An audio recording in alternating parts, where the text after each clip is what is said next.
Ladies and gentlemen, welcome back to another edition of Dark Powerrr, where we cover everything, well, almost everything that happens on Tuesdays with AEW Dark, NWA, and UWN. Now, as we know, there are no new UWN episodes until the beginning of next year, and we don't have any new NWA content, really, on Shockwave. They're all airing older matches. Well, not this week. This week, we have Nick Aldis versus Jordan Clearwater.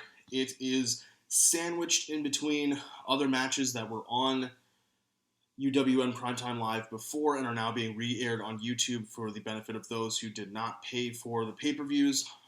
It's a pretty good match. You can go out of your way to check it out if you want to. I didn't take too much away from it.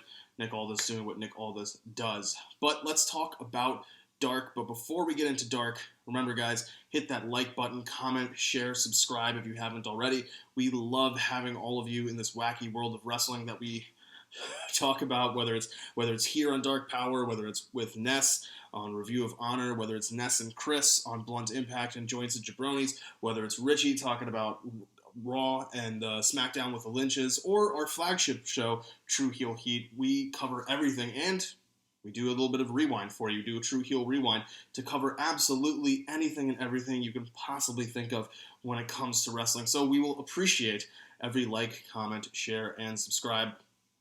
Guys, this is a holiday week. Merry Christmas to those who are of that religion. Happy Hanukkah to those who are of that religion. If you are of no religion, we'll say not a religion that celebrates during this time, then hey, enjoy the food and enjoy the gifts. If there's no religious symbolism behind it, I don't really think you need to have religious symbolism behind a holiday such as Christmas. It's really more about time to be with family and to think about all of our blessings and all of the good things that have happened to us, which, hey, this year has been very difficult when it comes to that, hasn't it?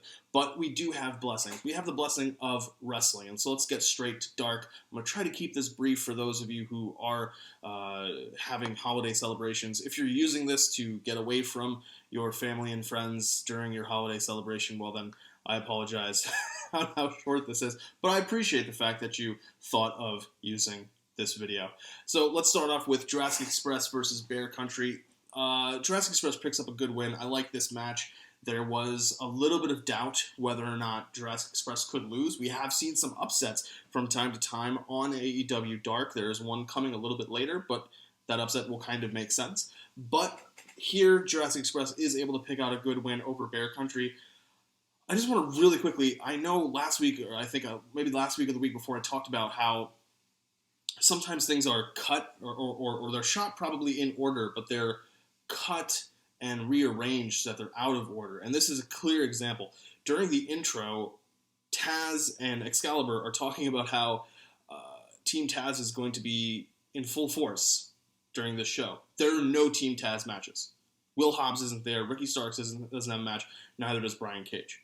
They also say that Ricky Starks is going to appear on commentary later in the show, and then the very next match, which is Jurassic Express Bear Country, the very first match, has Starks on commentary, and then Starks is no longer on commentary pretty much after that. But anyway, next thing that kind of stuck out to me was Miro and Sonny Kiss. Miro picking up a good win here, really good win, ahead of just everything that's going on between him and the Best Friends, and Kip Sabian, and Orange Cassidy. That whole powder keg that is continuing to just pack more powder in, see how much the keg can hold before it fully blows over. And I know we're having that big reveal of the wedding date for Kip and Penelope Ford tomorrow on Dynamite, so we'll see what happens with that. But here, Miro shows his dominance and shows why he has star power. And that's something that AEW always needs. Any wrestling promotion needs. It always needs people with star power. And Miro is somebody who has that. His ability to work is incredible when you compare it to some of the other people in AEW who are still developing. They aren't as well polished. They don't have as much years of TV time as Miro does. They may actually have more time in service, so to speak. I was in the Army, so time in service is something that sticks in my brain, but they might have more time in service than Miro when it comes to in-ring work, actually speaking. He hasn't been wrestling for that long compared to some other people, like, say, Matt Sydal, right? But, well, Matt Sydal's a bad example, but Miro has had more time in front of a TV camera. Matt Sydal's had plenty of time in front of a TV camera, if you remember Evan Bourne. But he definitely, Sonny Kiss is not somebody who has had as much TV time, for example. So having those people in the ring against Miro is incredibly important.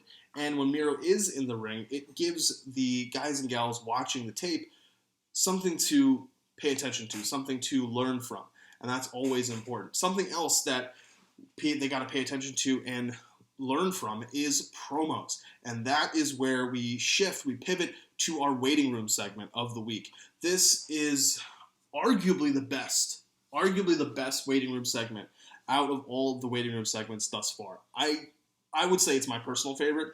So this is Britt Baker, the dentist, running down CD and Kazarian, and then they are her guests for the waiting room. And when they come out, it's almost as though they don't even pay attention to her. They and Reba. Well, nobody pays attention to Reba, but I mean, Thunder Rosa did pay attention to Reba on Dynamite and then got blasted from behind and all the water poured on her by Britt because of it. So don't pay attention to Reba, I guess, maybe is the lesson to be learned there. But the lesson to be learned here when it comes to promo is conviction. Kazarian and Daniels, when they are talking and they are cutting this promo with each other, there's conviction in the voice. Kazarian talking about what the business means to him. He met his wife because of pro wrestling. He has his child because of pro wrestling. The food that goes into his child's mouth is because of pro wrestling. He found himself. He found who he was supposed to be and what it means to be Frankie Kazarian because of pro wrestling. Christopher Daniels has faltered a bit. Christopher Daniels has had some setbacks, some problems over the past year, not just because of the pandemic, but because of just problems with him in ring. Now, this is tying into the overall fact that CD is more of a behind-the-scenes person now. So when he does have matches or he is involved in matches, he's either losing or he is, in the case of a tag team match, he is the person that eats the pin so that Kazarian doesn't have to, because Kazarian is still a full-time wrestler. Now, Christopher Daniels has had wins, but he has had more losses. And this is starting to stack up. It's starting to eat at him. It's starting to bother him. And Christopher Daniels doesn't want Kazarian to be going through these problems, right? Because beginning of the year, Kazarian was the tag team champion, right? So why would he want his friend to suffer and go through that pain? So he's thinking maybe it's time for him to hang up his boots. And Kazarian says, no, can't do it. Can't do that. This is SCU. We are SCU. We are important. We are some of the best in the business. But he does put a caveat. And he says, the next time we lose a tag match, we're going to be done as a team. Now, this is reinforcing this overall notion that Scorpio Sky is going on more of a singles run, that Scorpio Sky this kind of made me feel as though Scorpio is fully done with the concept of SCU. But for SCU, the original tag team, really Bad Intentions, or the Affliction, however you want to call them, when it comes to Kazarian and Daniels, I feel like Affliction was not their name. I know Bad Intentions was, but I forget it. I don't think Affliction might have been. Either way, they have afflicted us with great matches, which doesn't make sense, but it works. And to see them go through now this story is going to be really, really, really cool. I'm looking forward to this. They immediately called out TH2, who was there in the audience for Britt Baker's waiting room, and I like it, and I want to see how they build it out. Another thing that stood out to me was Thunder Rosa versus Jasmine Allure. Thunder Rosa getting a win here, and Jasmine Allure looking good in her AEW Dark debut, and Thunder Rosa continuing to have dominance as she builds towards some kind of showdown with Britt Baker. One thing that does interest me about this whole thing is that AEW is, they're fairly strict when it comes to which tunnel you come out of. If you come out of the tunnel on the right, you are a babyface. If you come out of the tunnel on the left, you are a heel. And I know, because of the camera, I did it the wrong way.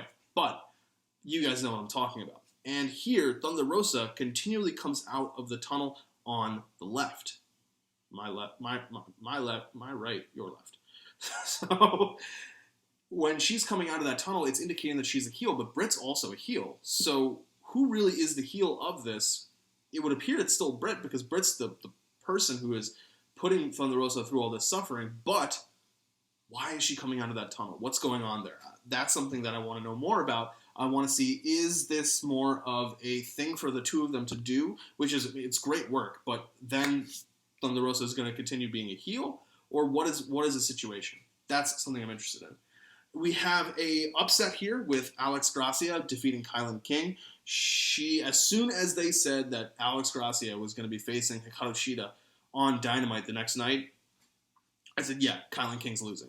And Kylan King, who has a win, who is one of those persons who has turned the corner, so to speak, is now paying it back or paying it forward, whichever direction you want to look, if you have seen Tenet now. Then with Gracia picking up this win, she is able to walk into tomorrow night with a 1 in the win column. It doesn't look as bad as if she walked in there and it was 0-4, 0-5. You know what I mean? So that is something that is important. We have later a Red Velvet win, keeping that momentum going. What's going to happen with Red Velvet now that Brandy is going to be kind of out of the picture a bit due to her pregnancy? I don't know. That'll be interesting to see. So now Red Velvet's going to have to step it up. Maybe she's going to have to find friends of her own, which they kind of started to do with the whole situation with Jade Cargill and attacking Brandy. So how it's all a big mixing bowl, right? If you're making red velvet cake or red velvet cupcakes or whatever the case may be, straight out of her mama's kitchen, it's some kind of mixing bowl. And how Red Velvet comes out of that mixing bowl, that remains to be seen. Next, one of the things that stood out to me was Phoenix versus Danny Limelight. This is a short match. It's the second to last match on the card, but for me, it was my match of the night. Incredible in-ring work by Phoenix and by Danny Limelight. We've seen Limelight on NWA and UWN before. We have obviously know who Phoenix is, and we know what he brings to the table. This was a phenomenal match for a 6-minute 33-second match. I was just like, wow, they are packing a lot in. And when Limelight, he's standing on the middle rope on the camera side view of the ropes, and he starts walking towards the corner post, and he's going to jump off. He's balancing on the middle rope as he does. He flips over onto the next side. He's going for a springboard move, and Phoenix hits that super kick. As Excalibur rightly says, anti-air defense. That was really good. I thought, for me, that's probably my spot of the night as part of the match of the night, but good showing by all involved. And finally, our main event kind of was pretty good to me. It's Matt Sydal versus Serpentico. It started off really slow, considering what it was supposed to be. Like, that's, your main event of the night, even if it is just Dark on YouTube. But it starts off slow, and I feel like it found a gear. It found a way to make that momentum switch, and Sydal coming out on top obviously is the right choice, and Serpentico looking really, really good as always. I did like Luther being on the outside, and I don't know, something, as much as I like him there on the outside, and just him yelling at Serpentico to keep the pressure up, keep the pace up, somebody has got to talk to him about his voice when there's no crowd. Because it's still very high-pitched, very annoying, very grating.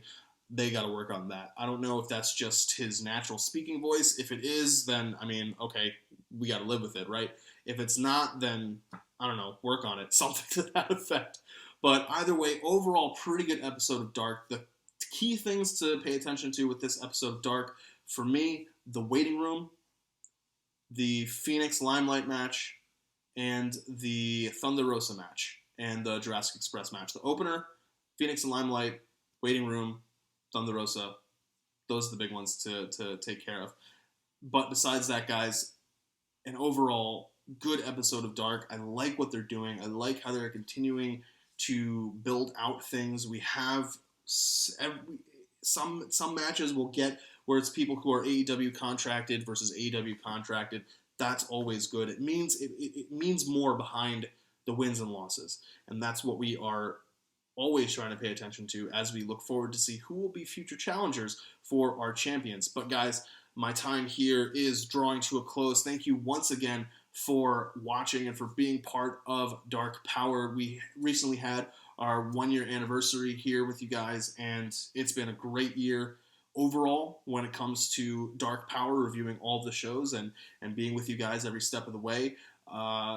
We had Impact for a brief moment. We lost Impact, but we are forging through. We will be having UWN coming back soon. Hopefully, we will be having more new NWA matches when it comes to Shockwave. I'm looking forward to covering all of that with you guys.